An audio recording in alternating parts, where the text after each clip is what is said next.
Queen Elizabeth II, the longest reigning monarch in British history. Over 65 years on the throne, yet hers is a reign that nearly didn't happen. I think for Princess Elizabeth, the abdication must have been catastrophic. Driven by duty. My whole life shall be devoted to your service. She's ruled over crisis and war. Our thoughts today are with those in the South Atlantic. And dramatic social and technological change. Television has made it possible for many of you to see me in your homes on Christmas Day. She's seen over 12 prime ministers come and go. The Queen has a very sharp mind. She's endured the breakup of the Empire and the creation of her beloved Commonwealth. The Queen had an instinct Of what the new Commonwealth was about. Throughout it all, she's been a steadying presence. Yet the most famous woman in the world remains mysterious. This is the inside story, as told by her closest friends and advisors. I think the Queen is basically a very shy person. She's very humble, actually. She's a wonderful mimic. I mean, she's really, really funny. It's hard to imagine a world without her. She has done her job bloody well. Elizabeth, the wife, the mother, the Queen.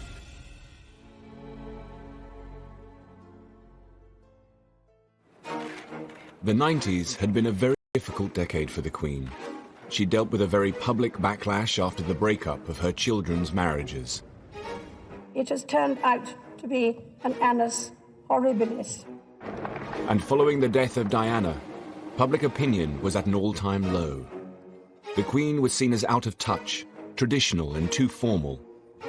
As the 21st century beckoned, the monarchy needed once again to rethink the way it related to its people. Tony Blair had swept to power in 1997. We ran for office as New Labour, we will govern as New Labour. He was the Queen's 10th Prime Minister, her youngest to date, and perhaps her most modern.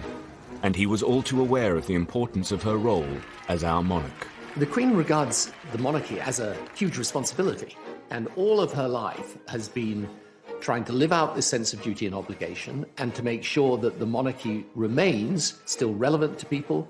I found her ultimately knowledgeable about issues and with this ability to kind of sense where public opinion was in a way that would have put to shame many politicians. Alistair Campbell was Tony Blair's Director of Communications at the end of the 90s and has written about the Queen. One of the people I interviewed, one of her circle, talked about how important it is to her that she is held in affection. He said the opposite of affection is disaffection, and if you have a public disaffected with the monarchy, you have no monarchy. The new century was a chance for the Queen to rebuild bridges and reconnect with her public. And Tony Blair wanted to help the monarchy do just that. To celebrate the arrival of this century, New Labour built the Millennium Dome and planned a huge New Year's Eve celebration to be televised to millions of viewers. Tony Blair wanted the Queen to be guest of honour and join her people at this significant time. It was obviously a very big moment in history. Yeah, it was important that she was out there on that evening, I think. The idea was that the Queen and the nation would be entertained by breathtaking acts from all over Britain. There's this wonderful performance that was going on 60 feet above our heads. I had this terrible vision of these people somehow falling from the top of the dome and crushing the royal family, and thinking that this is not a great headline for the world. The Millennium celebrations included a spectacular fireworks display. But inside the dome, Blair's plan was turning into a night the Queen would rather forget. News editor Stuart Purvis was a guest at the dome. You have to remember that the Millennium Night celebration at Greenwich was not a royal production. It was almost a political production, really. And it showed. It was really a bad event.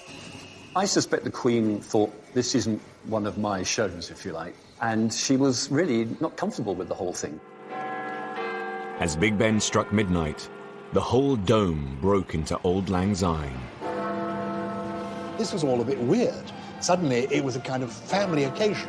And what do you do? Well, of course, probably Tony Blair and Cherie, like in our household, they shake out, they do all this. Well, Scottish house. Grand Scottish households, they don't do that because the ladies don't want to get all their diamonds and things cluttered up with that, so you hold hands like this. So the Queen and Prince Philip were doing it their way. Tony and Sri were probably thinking, well, how do we do it? And so everyone is feeling a little bit awkward. Her discomfort was palpable to the millions who watched the celebrations on TV. I think Tony was just a little bit conscious of the fact that he's bringing the new millennium with the Queen, and that's never been done before. So, do you grab her hands and make them cross over? And said, no, I don't think it'd been rehearsed. Well, the whole razzmatazz thing, I don't know. It's it wasn't as you normally see her. To me, it seemed to be, watching, I thought, well, they're putting her in a rather funny situation. But she has to react, she has to cope with it. Seen kissing the Queen. He was just caught, I think, just for a minute, just giving her a kiss, which one felt at the time, here, I'm here, it's all right. He was reassuring her that he could get through that situation. I thought the Queen was a bit uncomfortable, and I felt really sorry for her, but frankly, I was a bit uncomfortable. The whole event was very odd, and the whole night passed in a bit of a blur, frankly. But anyway, she put up with it in extremely, good spirits, considering. The event had put the Queen in an undignified position. Her attempts to reconnect and seem less traditional hadn't had the best of starts. At the turn of the century, the Queen was battling negative public feeling. The events at the Millennium Dome had done little to restore her popularity, and it wasn't just a problem at home. Abroad, her unpopularity had been building for some time. In Australia, there were plans to remove her as Queen. Critics speculated that if it could happen down under, then one day it could happen in the UK. In the 1990s, Australian Prime Minister Paul Keating had proposed a republic. It would be the intention that as a result of this committee's deliberations and the public discussion that would follow, the Australian people would be in a position to decide by referendum later in the decade whether Australia should become a republic by the year 2001. Though there's a lot of affection for the Queen in this country still, the country's outlook and aspirations can be represented by a non-Australian. When I met the Queen in Balmoral, she said, of course, I will always take the advice of Australian ministers and the Australian people. And I said, ma'am, we'd expect no less and ask for no more. As well as Australia, the Queen was the head of 16 different nations across the globe, from Canada to Jamaica, New Zealand to Papua New Guinea. If Australia became a republic, more countries could follow suit. But despite the high stakes, she was careful not to get involved in a public debate. There was an affection there. After all, Prince Charles had been to Geelong grammar school for a term or so. I think it would be disappointing to the Queen. But on the other hand, she had really accepted that it was the decision for the Australian people to make. In 1996, Keating was replaced as Prime Minister by John Howard, a politician with monarchist sympathies. But the referendum would still go ahead as planned. I honestly do not believe Australia would be a better... And unless there's a good reason, you don't break links with your history, but even more important than that, it works. On the 6th of November 1999, Australia went to the polls. As the Queen nervously waited for the result, it looked like her 48-year rule of Australia was about to end. Well, the Queen was intensely interested in the outcome. I knew that whatever the outcome would be, she would wish Australia well and retain an interest and affection in it. When the ballots were counted, the results were a surprise to many. All 6 states had voted to keep the Queen. The country had an appointment with history, and it failed the appointment. Incidentally, the Australian rugby team were in the UK, competing in the World Rugby Cup final in Cardiff. The Queen was there to present the trophy to the winner. I'm told she was very pleased, but by the person who officially conveyed the result. What we didn't know is that the Australians would come to the UK and win the Rugby World Cup, which added a certain piquancy to it, including the Queen presenting the trophy to Johnny Oz, the Australian captain, just after the result of the referendum. As they say in Fleet Street, you couldn't have made up. The Queen's presence at the Rugby World Cup final was a symbolic moment. For many Australians, it was cause for a double celebration. The Queen had held her own in the country she regarded with fondness. But closer to home, family worries were about to test her in a far more personal way. The Queen's sister, Princess Margaret, had been ill for some time. In 2002, her health took a turn for the worse. Princess Margaret had always been the Queen's glamorous and mischievous sister, and they were devoted to each other.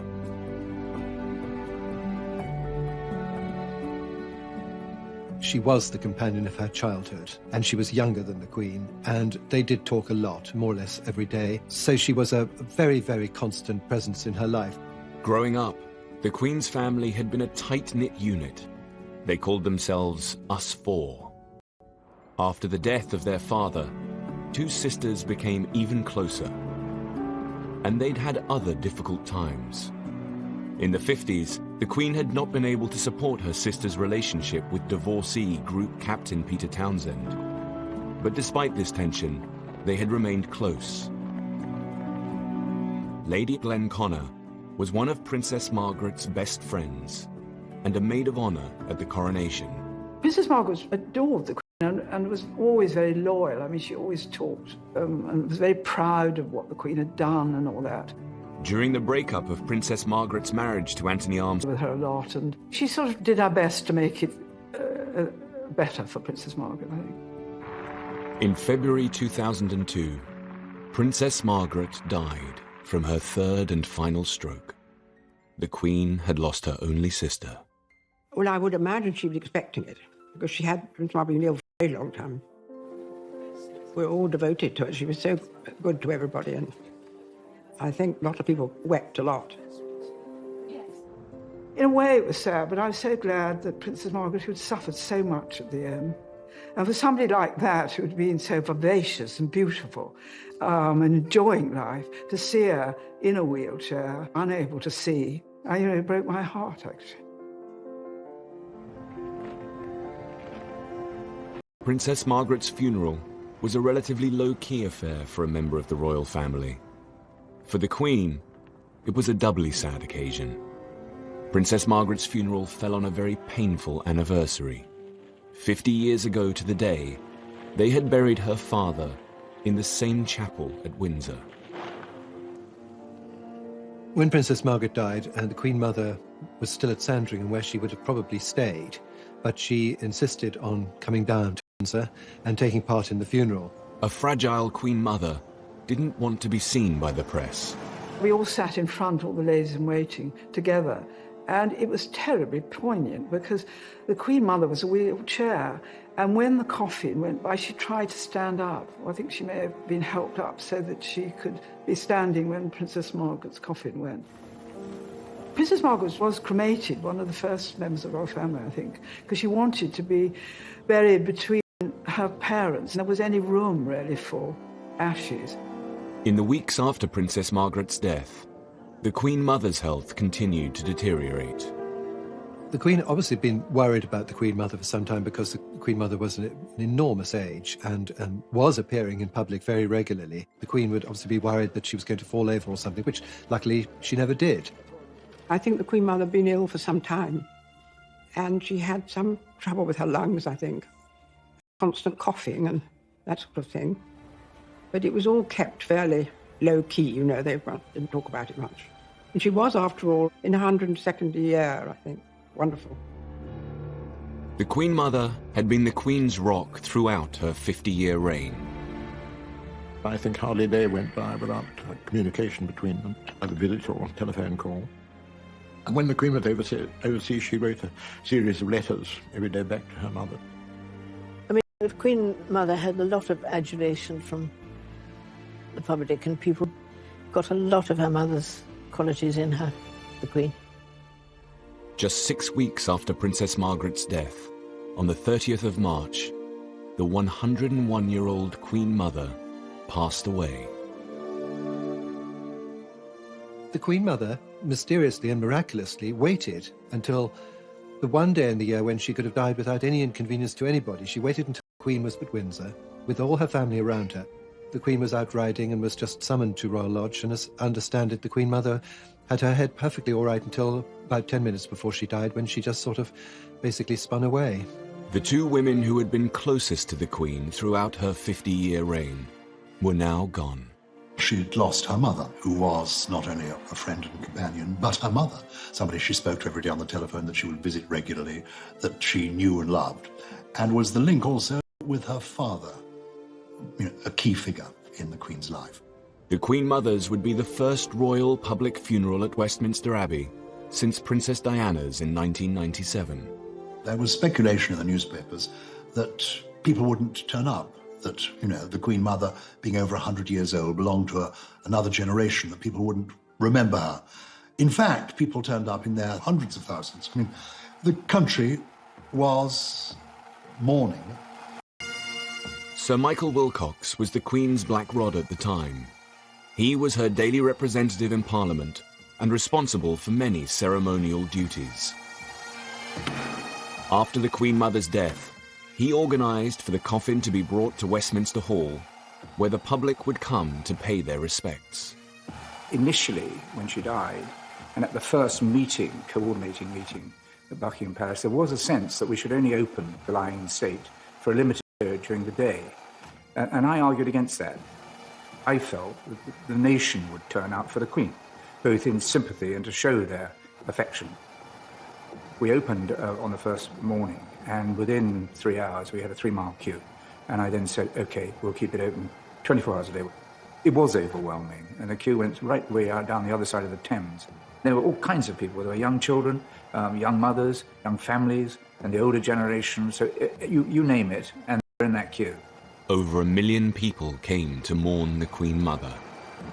It is the fairy tale Queen Mother, the mother of our sovereign. For much older people, she was the Queen during the Second World War. She represented their lifetime story. There is an outpouring of emotion that is about oneself, one's country, exemplified in the life of the person who has died.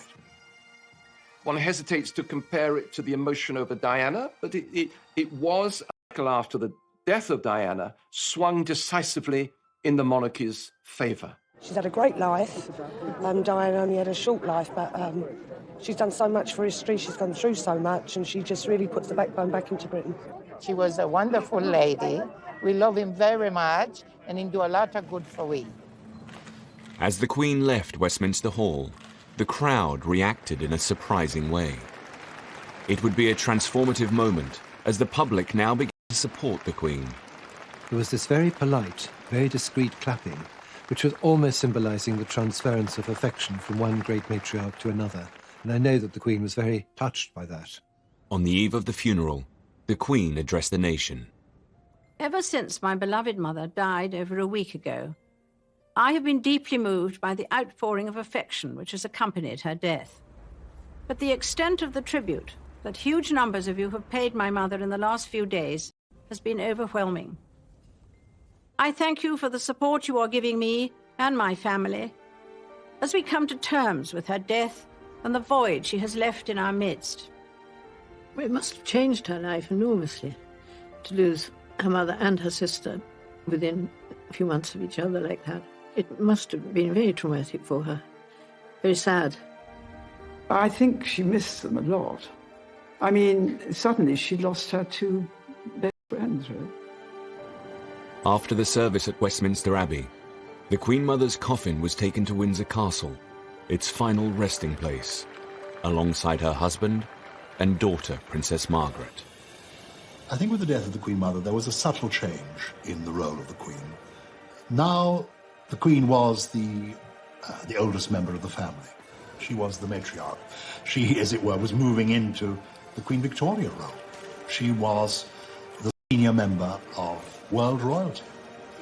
And some people say that that almost freed her, that she seemed to relax a bit.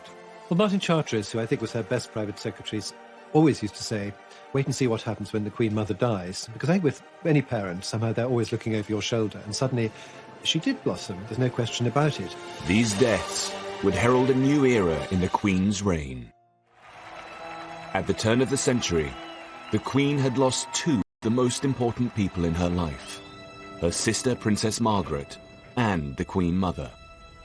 Despite the public sympathy for the Queen, the sovereign still had a problem with her image. She needed a new way to connect to her people and show that she was in touch. She and her senior advisors had created a working party to develop a new strategy. They called it the Way Ahead Group. She, not just the Queen, every single member of the inner royal family came to the Way Ahead Group and private secretaries. The meetings were sometimes a bit chaotic. I recall that the Queen had a bit of a tendency to chat to whoever was sitting next to her rather than paying full attention to the proceedings. The Duke of Edinburgh had to sort of call people to order from time to time. One of the issues the group looked at was the itinerary for the Queen's public engagements. The Way Ahead Group suggested that she made her visits edgier and more inclusive. We needed to look at the way the royal programme was made up and modernise it a bit and make sure that the monarchy reflected society more accurately. I mean, there were lots of visits around the home counties because of the proximity of Windsor and Buckingham Palace. Should there be a greater geographical spread, making sure that, different parts of the country saw all this happening. When she visited industry, she tended to go to factories when actually the way the economy had moved was that there were far more service companies. For instance, in the entertainment sector, it's easier to get a little bit stuck in your ways. This was a deliberate attempt to just nudge things forward a bit. The Queen is very pragmatic. She's willing to look at the pros and cons of an argument and then go for something that's, the modern way of doing things. That's another feature of her character. 2002 would be the Queen's Golden Jubilee year, marking 50 years on the throne. But had the Queen done enough to reach out to her people? Had the Way Ahead Group's planning been successful? I remember the Silver Jubilee of 1977, and what a huge event it was, how exciting it was, the street parties. And then as we came up to the Golden Jubilee, 25 years later, 50 years of Elizabeth II on the throne, I sensed, oh goodness, it's not going to be as big an event. Somehow this last decade has been too troubled for the royal family. It's going to be a bit muted. And I think there was apprehension within Buckingham Palace as well. Critics questioned whether the general public would organise any events at all to celebrate 50 years on the throne.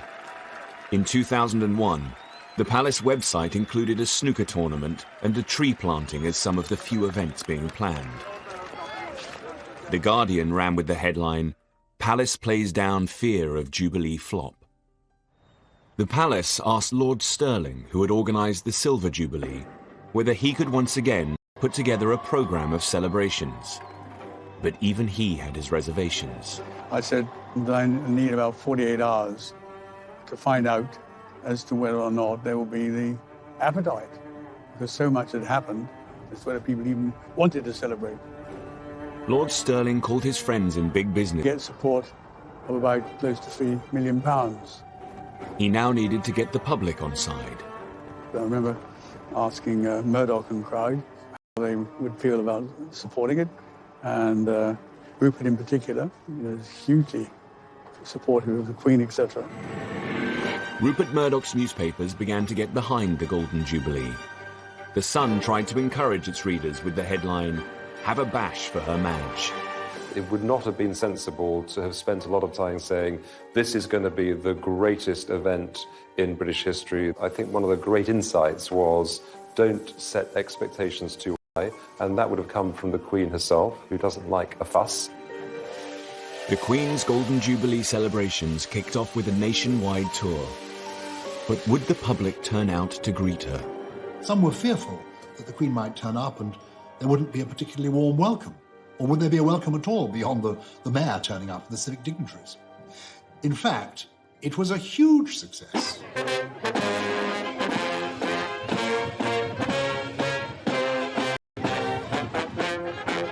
I was privileged to be part of the tour, to go on some of these visits. And the Queen was moved, was touched to find that so many people turned up, cheering, waving their flags. And from people being apprehensive about it, it turned into a huge triumph.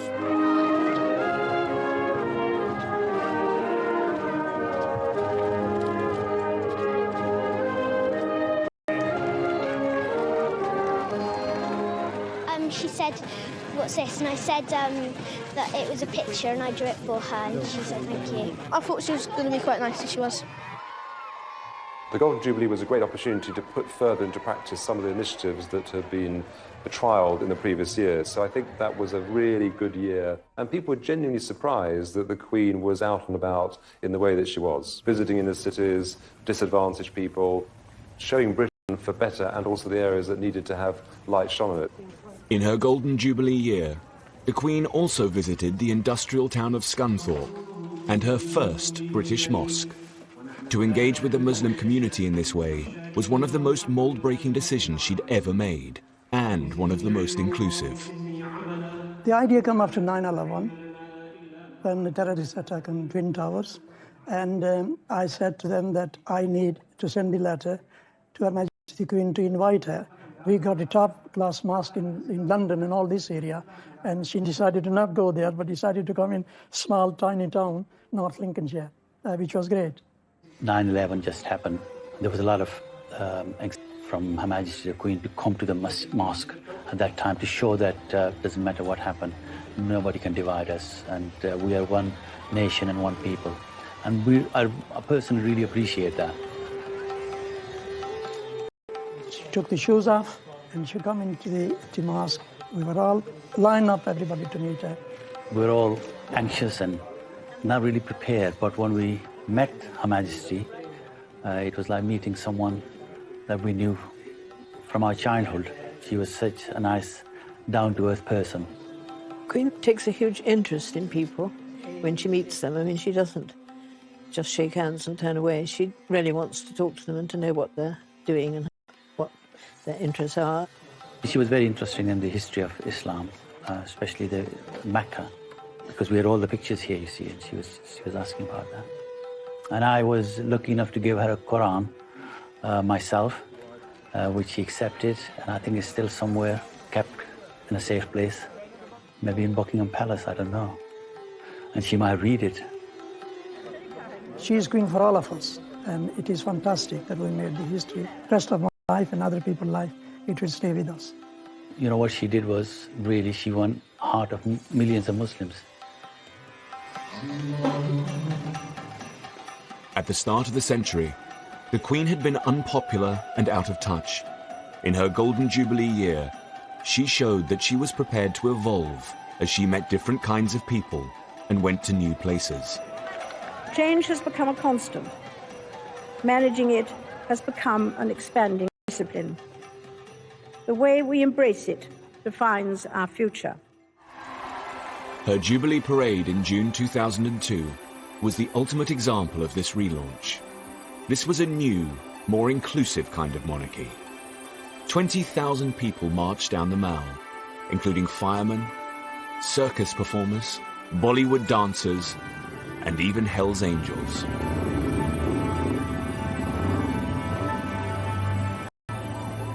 How far have you come to be here today? How far's Australia? 10,000 miles? Oh, well, I'm a true royalist. I just think it's wonderful. The whole world seemed to have come out to celebrate with her.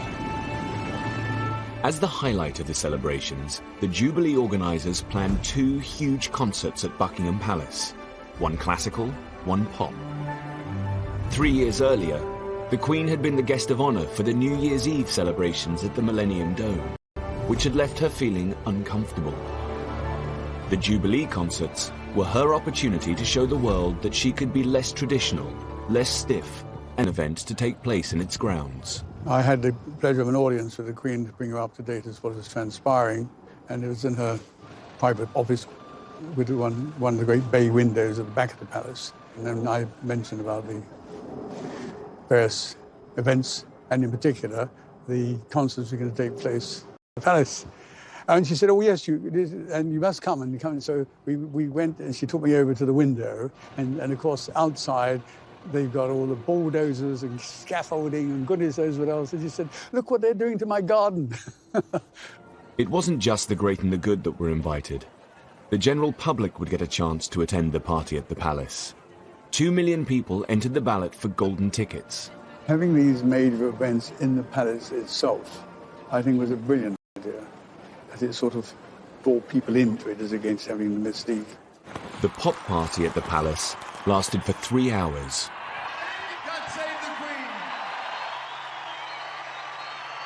The concert's iconic moment would be Brian May from Queen on the top of Buckingham Palace.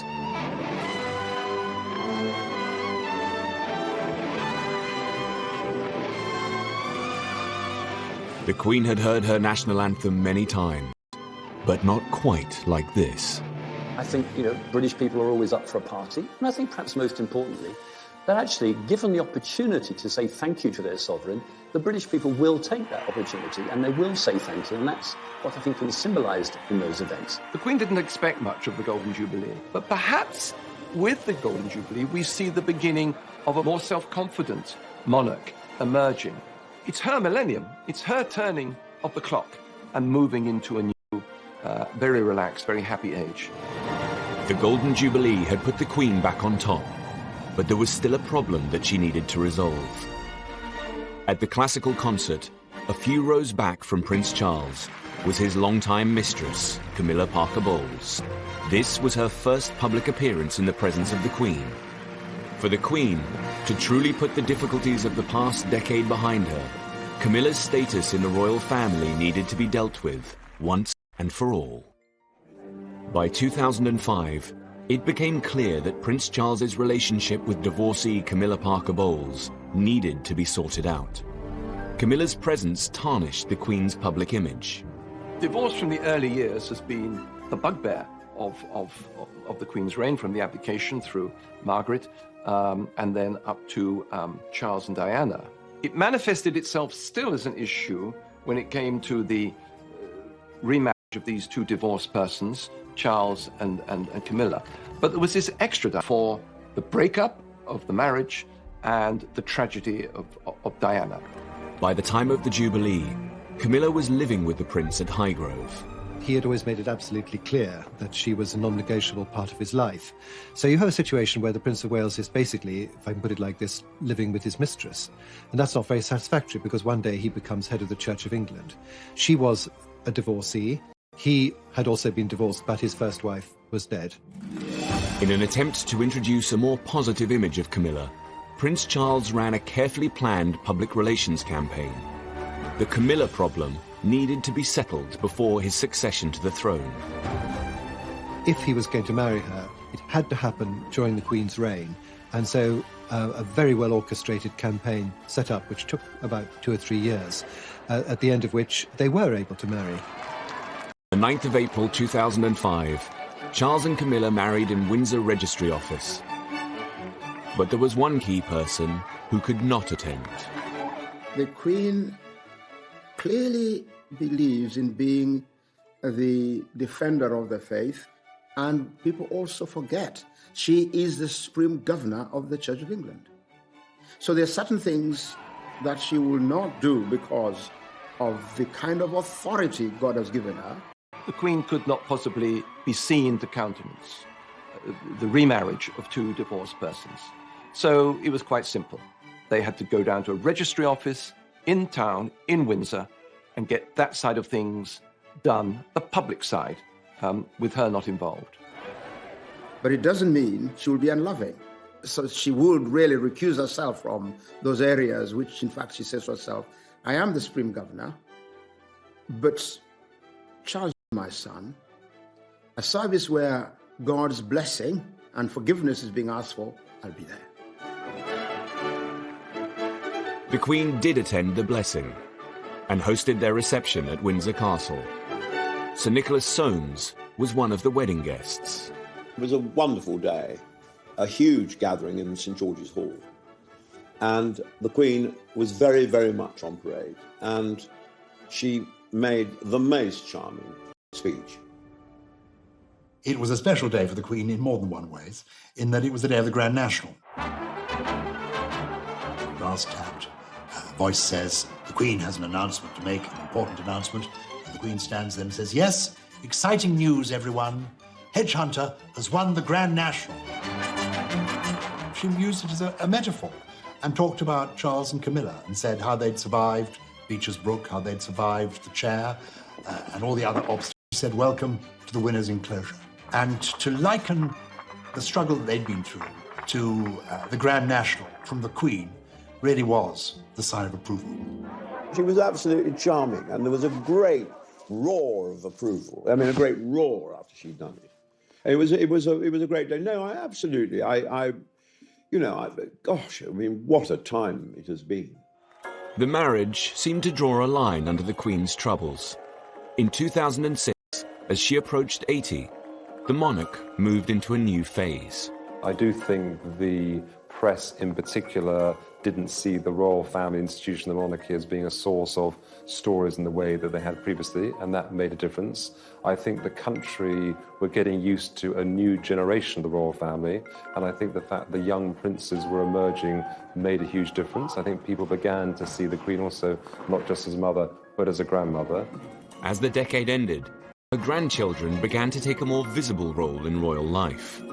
They obviously love her, and I'm sure she loves them too. And I'm sure they go to her for advice, because they couldn't have a better person to ask. I think if you asked Prince William and Prince Harry if they'd learned anything from the Queen and the Duke of Edinburgh, they would say a great deal. I know that's the case because I've heard them talk about their grandparents in terms of respect, affection, but also seeing how they do things. And if you like the style of Prince William and Prince Harry, it's because they've learned a lot from past masters at the game. As the Queen headed towards the end of the decade, she had a new confidence. I think the Queen is basically a very shy person. I've seen her stepping out of the royal train and having to gear herself up to face the crowds many times. When that challenge is overlaid with public criticism, as there was, for instance, at the time of Princess Diana's death, I think it's very hard to bear. So if instead what you're reading in the newspapers and seeing on television is broadly supportive and warm towards you, you relax in turn. And that is what's happened to some degree for the Queen. Finally, she came into her own and became in many ways a different woman, clearly at ease with herself, but she is clearly totally at ease enjoying her job, and the country is enjoying her doing it and wants her to go on doing it as long as jolly well possible. She had seen personal loss with the deaths of her mother and sister.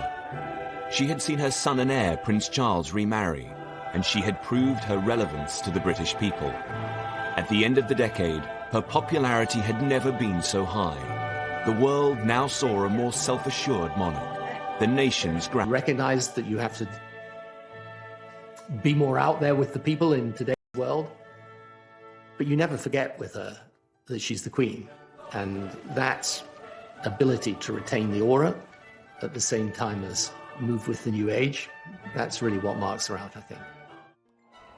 In 2012, the Queen celebrated her Diamond Jubilee, marking 60 years on the throne. She became only the second monarch in British history to reach this landmark. The first had been her great-great-grandmother, Queen Victoria. Queen Elizabeth II's reign had encountered many highs and lows in its 6 decades, but she had come through them all. Inevitably, a long life can pass by many milestones. My own is no exception.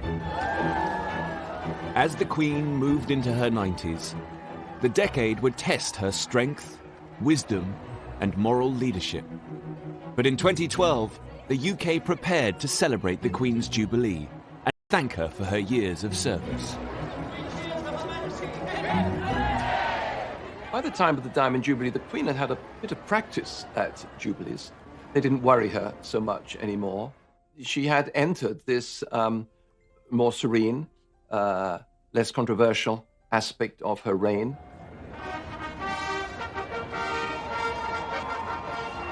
For the Queen, it was a moment of saying, I have come through it all. I have come through difficult times, the very hard times, the 70s, the 90s, and now here I am still soaring high in popularity. To mark her Diamond Jubilee, Britain would hold year-long celebrations. The highlight was a River Thames pageant, harking back to the golden era of Elizabeth I.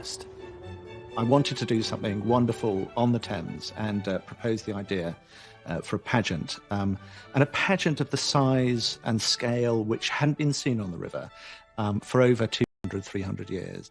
The vision was to bring the Thames to life, magnificently with boats and music and bells and whistles. The Queen would survey a flotilla of passing boats. Over 1 million people lined the river to catch a glimpse of the Queen and her Thames pageant. Every single one of them wanted to express their pride in their nation and their patriotism to the Queen. I think that's what motivated everyone. Wonderful day. Everywhere you looked up to the high-rises, on the bridge parapets, on the riverside. Everywhere there were people shouting and cheering and waving flags. It was just the most extraordinary sight. It was wonderful. Despite the June date, it rained for most of the pageant. Specially chosen to perform in front of the Queen.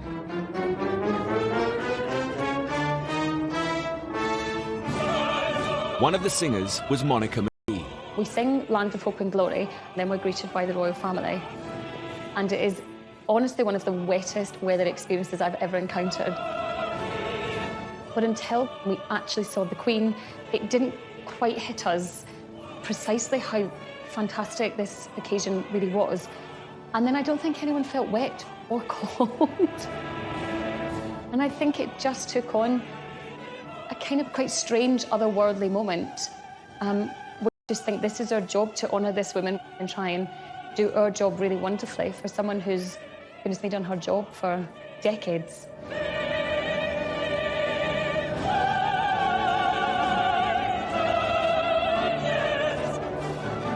And I'll always remember the image of the singers with mascara running in the rain. I never imagined it like that in the 3 years of planning, that's the way it would turn out.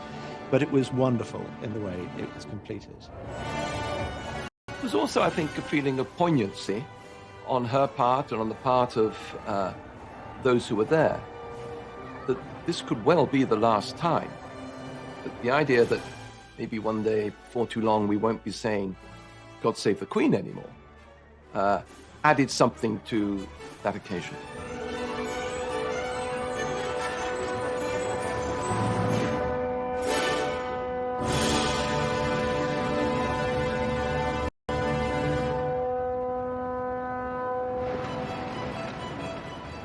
As one of the world's longest-serving sovereigns, the Queen has a unique wealth of experience to draw on. She meets more people who are experts in their field, including politicians and industry experts and people from academia, than probably anyone else around. Throughout her reign, she's received red boxes with ministerial papers and briefs from Downing Street every day. It's hard work it is when you think about the Queen every night of her life.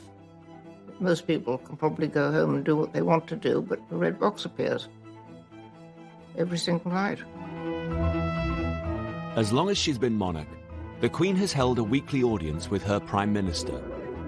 From Winston Churchill to Margaret Thatcher and Tony Blair. At a superficial level, she was just the Queen, listening to the Prime Minister, as it were, and exchanging different conversation with the Prime Minister. But as the time went on, in my interaction with her, I came to have a real regard for her basic judgment and perception about society, about the country, about the people of the country. All this helped to end hundreds of years of hatred against the British.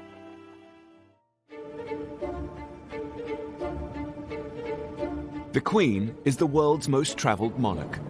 She has officially visited over 120 countries. But in 2011, she went to a new place, just 100 miles across the sea, the Republic of Ireland. She was always really interested in the peace process, very committed to it. One of the few conversations where she literally picked up the phone and you held the phone, as they said, it's the Queen on the phone, was after the Northern Ireland peace agreement. For over 100 years, British rule had been viciously contested in Ireland. Hundreds of people on both sides of the water had been killed in what came to be called the Troubles. The Queen herself suffered great personal loss. In 1979, the IRA had murdered close family members, Lord Mountbatten and his 15-year-old grandson. Known to her as Uncle Dickie, his death had been a huge shock. Queen, I think, was genuinely fond of Mountbatten. It was a totally gratuitous, pointless murder. To honour this great loss, he had been given a funeral at Westminster Abbey. But I think the depth of feeling is so terrible at that time. You know, with the IRA and what they'd done, and how do you forgive, you know? But you have to move forward best you can. The Queen's visit to Ireland would be an extraordinary moment of diplomacy and would test her personal strength. The truth of it is that it had to be right from the Irish perspective. You know, there's a long history. Some of that history has been bloody and brutal, and it's a moment you've got to choose very carefully when the Queen, I mean, the symbol of Britain, comes to visit the Republic. It was the Queen's, obviously the Queen's own idea that she should go to Ireland, and probably had wanted to for some time. I remember thinking, you know, just hope everything's going to be all right. The visit witnessed one of the country's largest security operations.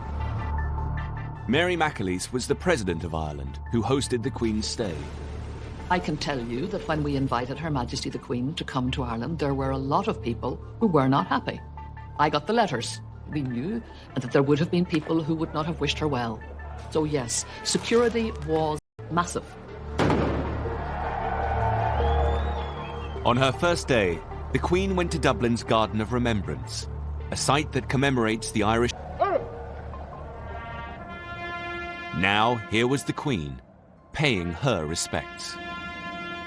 She laid a wreath, she stepped back, and she did something that nobody really expected. It's a simple thing. She inclined her head.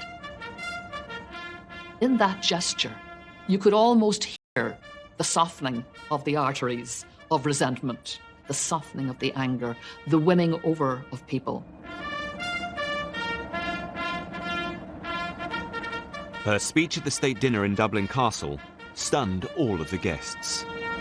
The very first words she used, to everybody's surprise, were 5 Irish words.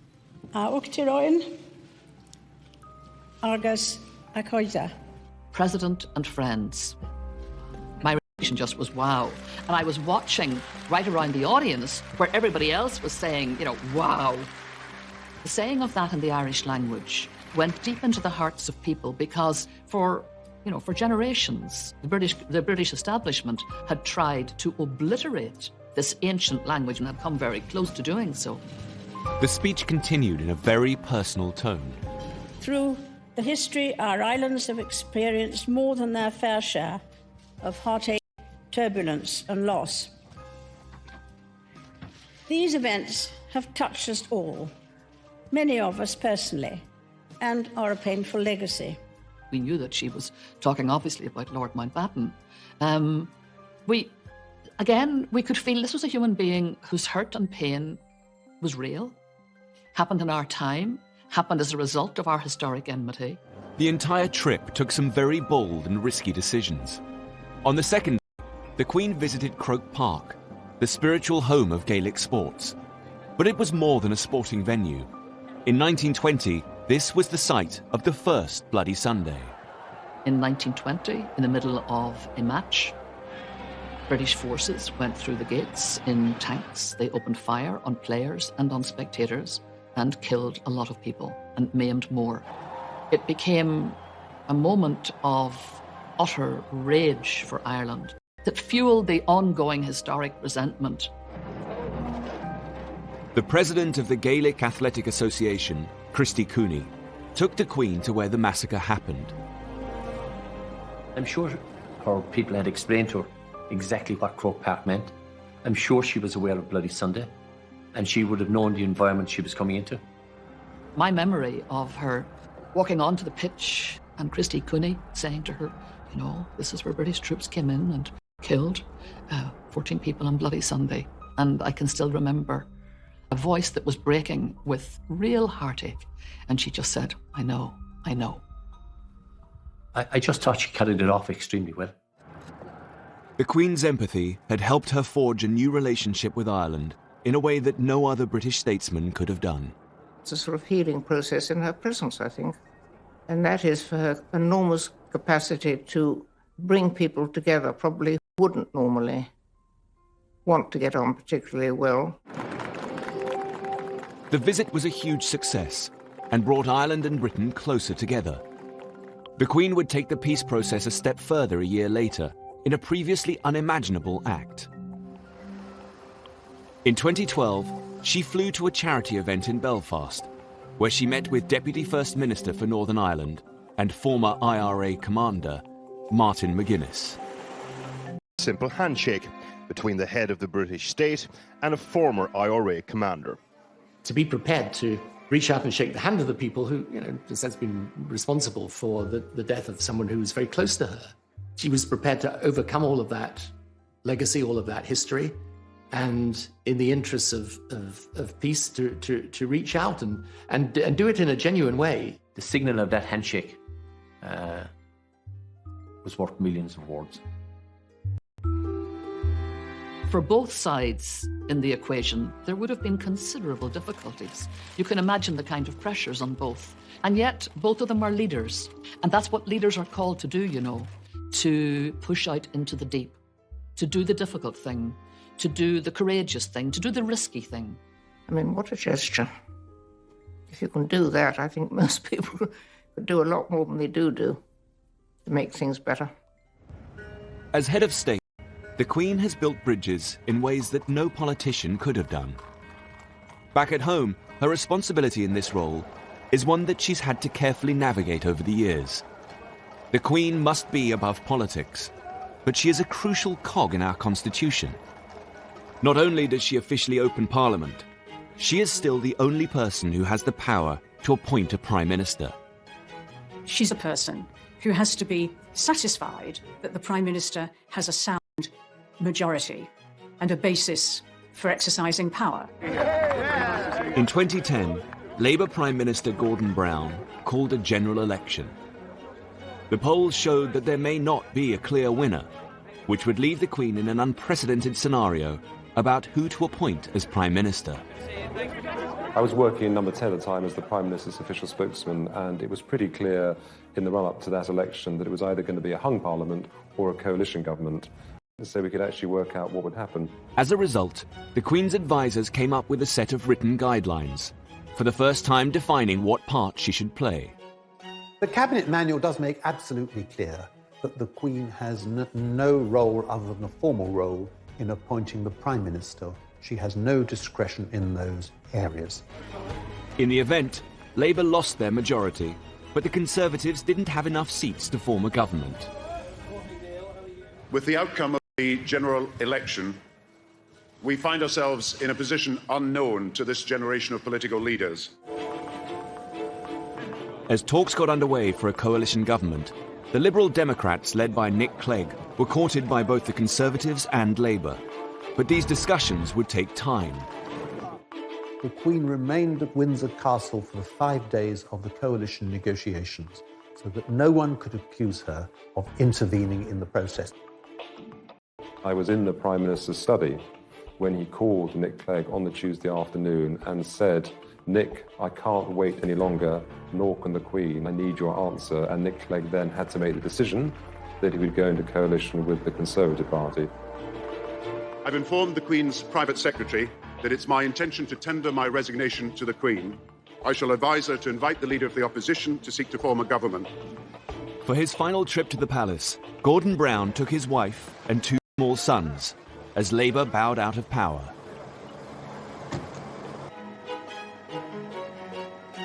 The Queen's private secretary could now call David Cameron to the palace. He would become her 12th Prime Minister and her youngest to date. She has understood the role of the Crown in the British Constitution so that our political system can work, and she makes it work by not interfering. The Queen has been driven throughout her long reign by commitment to public duties. But it's her personal passions that reveal the most about her. The Queen's long reign has presented her with many challenges. But one passion that's never waned is her love of horses. The Queen is not only very keen on horses, but is also one of the great horse experts we've got in this country. And I'm sure for Her Majesty the Queen, who has been involved with horses for all her life. She finds them a great way to relax and to reflect. Oh, I think the Queen is happy because though she's driven by duty, sustained by faith, she has her passion in life, her dogs and her horses, and they do keep her happy. As the Duke of Edinburgh has said, if it doesn't fire to eat hay, she isn't interested. Ian Balding was one of the Queen's horse trainers for nearly 40 years. There is a special relationship between the Queen and her trainers. You'll ring Buckingham Palace and I'll say, it's Mr. Ian Balding speaking, could I speak to Her Majesty, please? Yes, one moment, sir. And 5 seconds later, you're through to the Queen, you know, which is pretty remarkable. I've been with Her Majesty on race days, and if you happen to have a winner when she's there, that is the ultra moment. Bear in mind, she has bred all these horses herself, so she knows their mothers and their grandmothers and their great-grandmothers. And I remember a lovely horse we had for her, a colt called Magna Carta, who won at Royal Ascot. He won the Ascot Stakes. The Queen learned to ride as a young child and has continued into her 90s. I'd read in the papers that the Queen had stopped riding. And I knew that she loved riding every day. And I thought, oh, how sad. And I wrote to her saying, ma'am, I'm so sorry to hear you've given up riding. Anyway, I had a letter back in the post the next day, literally saying, that's absolute rubbish. I haven't stopped riding at all. The Queen's personal life is closely guarded, particularly in one of her favourite places, Scotland. She is descended from the kings of Scotland and spends every summer at her home in Balmoral. It is a magical place because it's so timeless. And the dogs are there, the children can be there, friends are there, and there you are, the castle's their home. Well, Balmoral is a very relaxed place, and I think the Queen feels relaxed when she's there. We were picnicking on the shores of Loch Nick, which is about 8 miles from the castle, and a party of youngsters appeared, and they all had a sort of sideways look as they passed. And then one of the young ladies came back, plainly a Londoner, and looking at the Queen, she said, "They tell me you're the Queen." And she said, "Well, I am." "What are you doing here then?"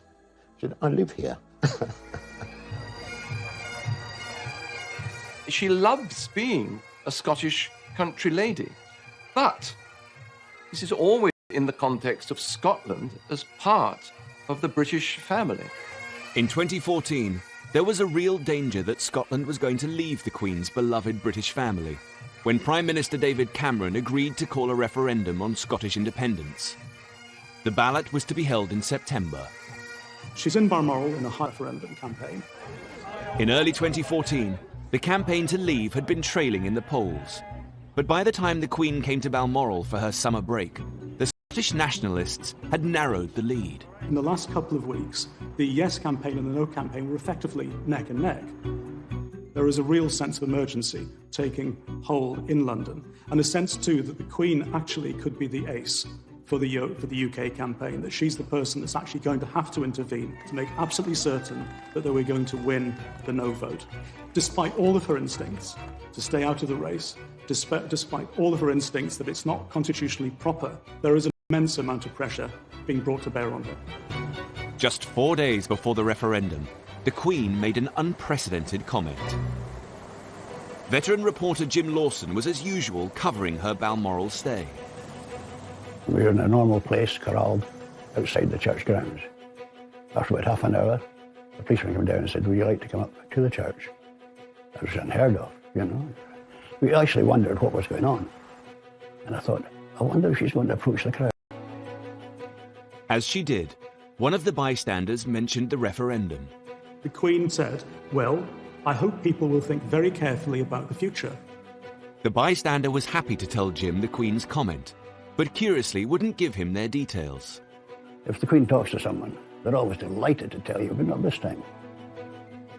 Some wondered whether the bystander had been planted in the crowd. Others thought it was just a chance comment. Either way, the newspapers needed to corroborate the story with Buckingham Palace. The palace didn't confirm it, but more importantly, they didn't deny it. We knew we were onto some story there. Now, if you translate that to you're standing on the edge of the cliff and the Queen says to you, think very carefully about what you're about to do, she's not advising you to jump, is she? Newspaper editor Severin Carrel felt the comment was the result of a lot of thought. One could read it either way. And as in that sense, it was very, very carefully written, very cleverly written. But we realised that the Queen had made a quite deliberate and quite carefully drafted interjection. She had intervened into the referendum campaign. On Thursday, the 18th of September 2014, Scotland went to the polls. The majority of the people voting have voted no to the referendum question. I have worked so hard to save Scotland because I'm a proud Scot and I'm a proud Brit. Ladies and gentlemen, I think that's been a pretty fair kick of the ball. For now, the Queen's United Kingdom was intact. But this wouldn't be the last time that her position would be used in politicians' arguments. In 2016, the question was to leave or remain in the European Union. On Monday, I will commence the process set out under our Referendum Act, and I will go to Parliament and propose that the British people decide our future in Europe. In the charged atmosphere of the EU debate, it was perhaps inevitable that someone would try to involve the Queen in their argument. Thomas Newton Dunn is political editor of The Sun. He was tipped off about a conversation between the Queen and European Union supporter Nick Clegg. Well, I was told a most fascinating story by an impeccable source of an extraordinary row during a lunch she held in Windsor Castle. And so this is going back to 2011, 2012 now. They ended up discussing Europe. The Queen ended up getting into quite a lively dust-up with the Deputy Prime Minister, who was a very strong pro-European politician. The Queen was putting forward some very strong views on the future shape of Europe and the direction which Europe was going in. The Sun wasn't only planning to report the alleged conversation, but to boost it by quoting prominent Brexiteers. This led to their infamous headline. Queen backs Brexit came from ringing up a couple of Tory MPs to find out what they thought about it, and some of the very passionate Brexiteer MPs leaped on the suggestion that the Queen might be pretty Eurosceptic to say, well, in which case, that must mean she backs Brexit. But very closely written underneath was bombshell claim, because of course it was these MPs' claim she must back Brexit rather than ours. When Downing Street found out that The Sun was going to run with the headline, they began to investigate the source of the story. So when I first saw the Queen backs Brexit headline, I wanted to see very quickly, well, what was this based on? And it seemed to be at a lunch that had been many years before. How could she back something several years before when it wasn't even a term that was invented or even something that was seen as a particular possibility? Nick Clegg strongly denied the story. I think it's appalling that people who want to drag the United Kingdom out of the European Union now want to drag the Queen into the European referendum debate. And as for the Sun story, it's nonsense. It is not true. I couldn't be clearer than that. The palace thought that the headline was misleading and immediately lodged a complaint to the Independent Press Standards Organisation. At the time, the palace said they were extremely angry, and the Queen is never to be dragged into politics, and they're now going to put a stop to it by making a formal complaint. They wanted to draw a line in the sand and to extricate the Queen from any more political rows. Ipso upheld the complaint, saying the headline went further than the claim about what the Queen might think. The Sun was forced to print its ruling, but by then, the whole story had fueled the Brexit debate. I don't know that you could necessarily say that it persuaded people to vote for Brexit, but I think it was certainly another tick in the column of people who wanted to leave the EU. We know from political opinions, but in public, in terms of aura, she exudes impartiality. She exudes being what a constitutional monarch should be, above politics, above opinion. As head of state, the Queen has battled to stay out of politics, but at times needs to be at the forefront of Britain's national events and disasters. In 2017, the world woke up to one of the most shocking tragedies of recent times, the Grenfell Tower fire. Where the fire was now spreading, people were reaching out from the front window, trying to grasp a bit of fresh air, trying to breathe. It looked like they were struggling. It was harrowing, torturing screams for help. It was Like a horror movie. When the fire got to its peak point, I could actually hear a man screaming, and then all of a sudden the screaming just stopped. In the past, the Queen has been criticised for her slow response. In the 60s, she waited 8 days before visiting the victims of the Aberfan disaster, an accident in a Welsh mining town which claimed the lives of 28 adults and 118 children. It was a sort of lesson us all that you have the need to show sympathy and to be there on the spot, which I think people craved from her. In her later reign, she's made sure that she makes a rapid response. Just 48 hours after the Grenfell Tower disaster, the Queen came to see the relief effort. One of the first charities to help at Grenfell was the British Red Cross. Mike Adamson is their chief executive. I think the visit of the Queen showed that the nation stood in solidarity with the community at Grenfell, and that community had not been forgotten, and people wanted to express their empathy for the experience that they had had. And the Queen, I think, has a unique ability to do that because of the way in which she conducts herself with such dignity and a sort of quiet, caring approach. And she went immediately to greet people, to say hello and how are you? And this was a big event affecting a lot of people in our country. She showed her sympathy and empathy and tried to reach out and wanted to be there to help. It was very moving. It's actually bringing tears to my eyes. To see her here, it shows that she is sincere and she truly cares. She looks at me directly in my eyes and I can see that she cares. Thank you for coming. The Queen's entire reign has presented her with many difficult moments. But the 2010s also held happier times for the 90-year-old monarch, as a new generation of royals came to the forefront to support her. 11. The Queen prepared to host one of the most iconic royal events of her reign. Her grandson and second in line to the throne, Prince William, married his university sweetheart, Catherine Middleton.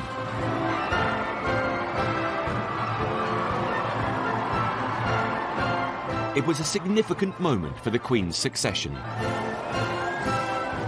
The media are terribly excited about a wedding. The transparent happiness of the young couple just permeated right through the occasion, and that must have absolutely delighted the Queen. Marriage is vital to the royal family. It's about stability, it's the fact that you're going to continue down the generations, it's all about passing on the genes.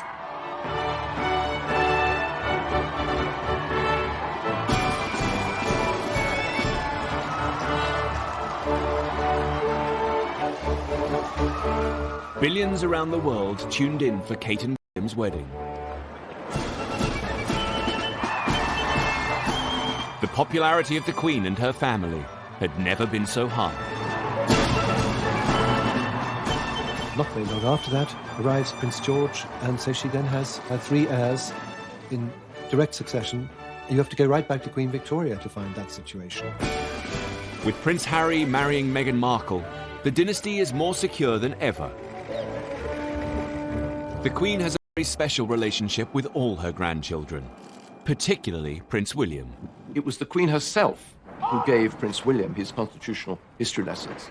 And when he becomes king, it is in her constitutional style that he proposes to reign. I think the Queen and her grandchildren are all very close, and she takes great interest in them. And they're getting to the age now when they want to help. But it always makes me cross that people concentrate so much on Prince William and forget the fact that he's not the heir to the throne, Prince of Wales is. Prince Charles's style is in stark contrast to his mother. While she tries to remain politically neutral, her son has always made his views very clear. Prince Charles consciously set out to take advantage of the relative constitutional freedom that a Prince of Wales has as opposed to the monarch, to push the causes that he believes in. Therefore, he has felt it totally within his remit to write letters lobbying unashamedly prime ministers, ministers, members of the Church of England, bishops, to get his point of view across. He didn't write me that many letters, but when he did, they were perfectly sensible things. I mean, and they were much more in the sense of saying, look, I've been talking to people, for example, about countryside issues, or they might be about defense questions, and certainly around issues to do with climate change, the environment, and so on.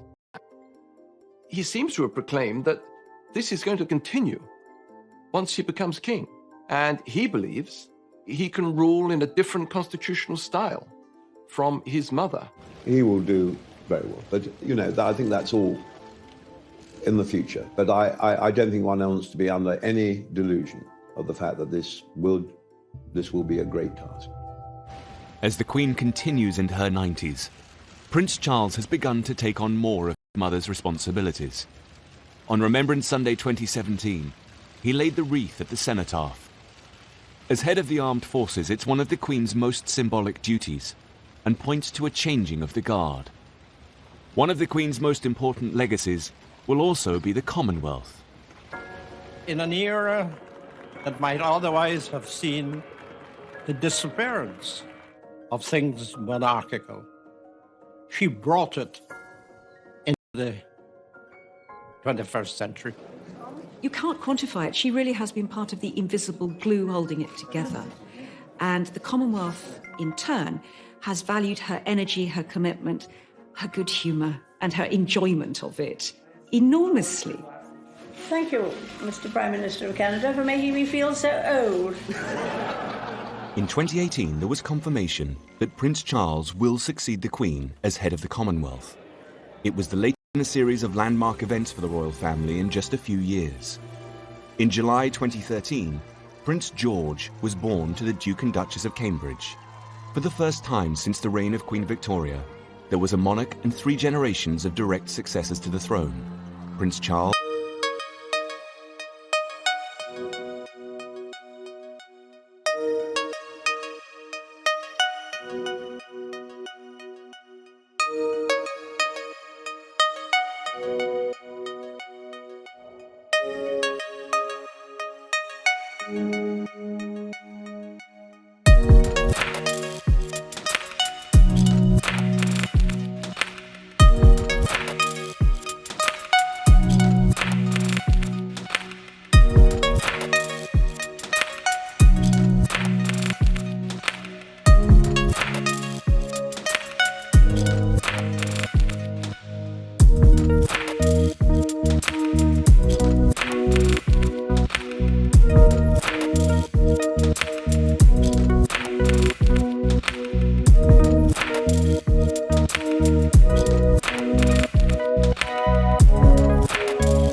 We've lived through the most extraordinary times, of enormous change, but we've had this thread of total stability with the Queen and Prince Philip. They're the rocks in a very stormy sea.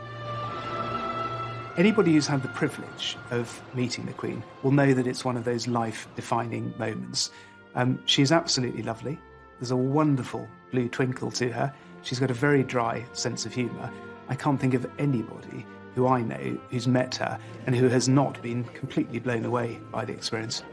She is the sovereign and has been for a very long time. And to her, that's her life and her dedication. And she's never let us down, and she's not going to. I met the Queen first when I was 12 years old, and I have never, ever come away from a meeting with her that one doesn't feel that you are in the presence of someone truly exceptional. They will be very, very big shoes to fill. Very big shoes. Queen Elizabeth II has steered her family through times of incredible happiness and crippling grief and loss. Her monarchy has been through crises, but she has managed to adapt and modernize. She's brought a special brand of magic to the House of Windsor. She's a woman driven by her duty to serve the British and Commonwealth peoples. Hers has been a remarkable reign, and she will always be our Queen. Good night and good luck to you all. Good luck to you all.